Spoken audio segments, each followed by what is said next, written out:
Good evening, everyone. My name is LaDiva Pickron, and we will be talking about racism and how it affects others of different cultures. Minority groups usually care more about racism or oppression when it is happening to their group. I brought up an example of how it's like having cliques and having a black clique, a Mexican clique, or an Asian clique, because I'm mostly talking about minority groups. When you have those cliques, you usually care more about your friends or the people in your clique. In this example, it's your race. And when you care more about that race, you usually tend to not care if that race hurts or offends another clique, group, race. So what minorities usually do, they bring attention to when their group are being oppressed, like BLM. It stands for Black Lives Matter, which is there for attention to police brutality. And we want other groups such as Asians, Mexicans to support that, but we don't support Asian Lives Matter, which in the year 2020, Asian hate crimes against Asian people have risen to a 150% due to Donald Trump's rhetoric that it is a Chinese virus. So you had ignorant people attacking Asian people just because they are Asian. They might not be Chinese, but they are Asian, which most people assume are Chinese.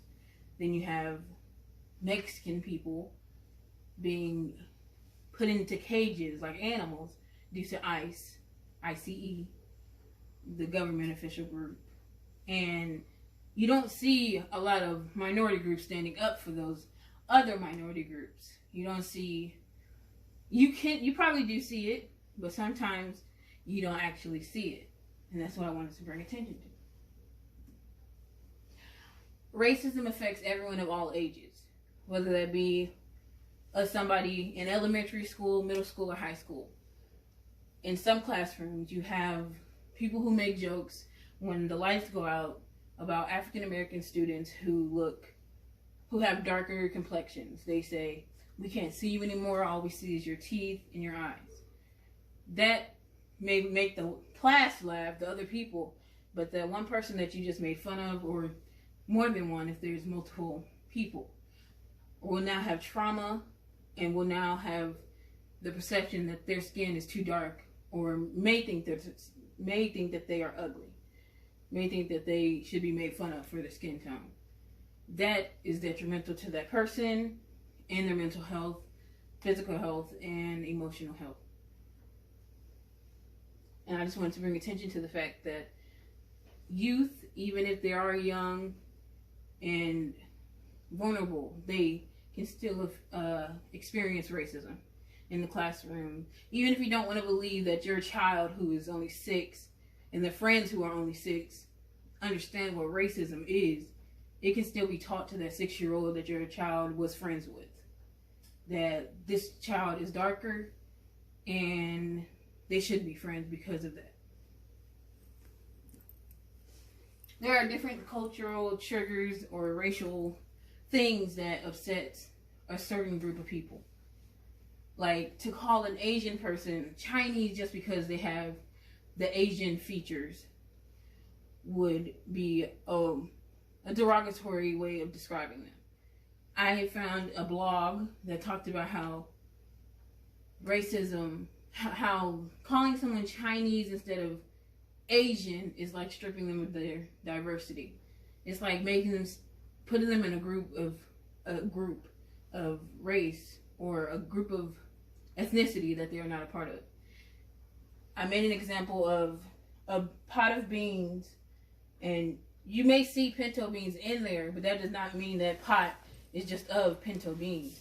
It means that that is a pot of beans, making it more diverse. You don't know. So I said that's like Asian people. You don't know where they are from. You just know that they are Asian.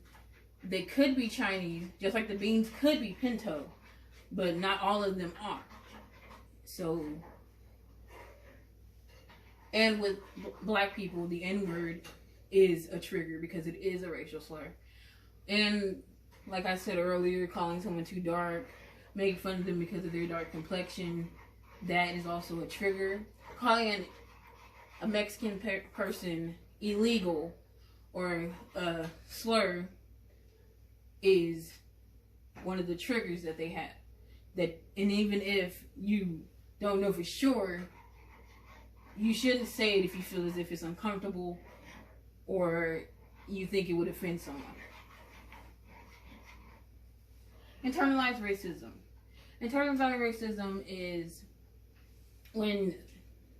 what it means when racism is internalized, when it is in the mentality, when it affects you, even if somebody who is a majority or another race is in the room. When you think of yourself as a negative, or your family members or anybody else of your race is a negative just because of racial stereotypes or prejudices.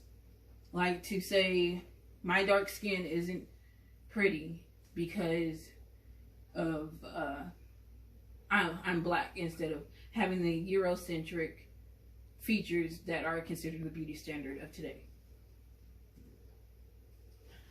Holding people accountable. I wanted to bring attention that holding people accountable isn't a negative, it's a positive, because like this beautiful picture says, holding people accountable makes them better. It brings them up. It may seem as if you're being mean when you say, no, don't say that. That's not funny. That's not cheap. It's just hurtful. It may seem as though you're belittling them, but really you're helping them become a better person and be better in their lives. In conclusion, I just wanted to bring attention to racism and how it isn't funny, and how minority groups should stick together in order to end racism. Because if you have one majority group coming for multiple minority groups, it won't work if those minority groups stick together.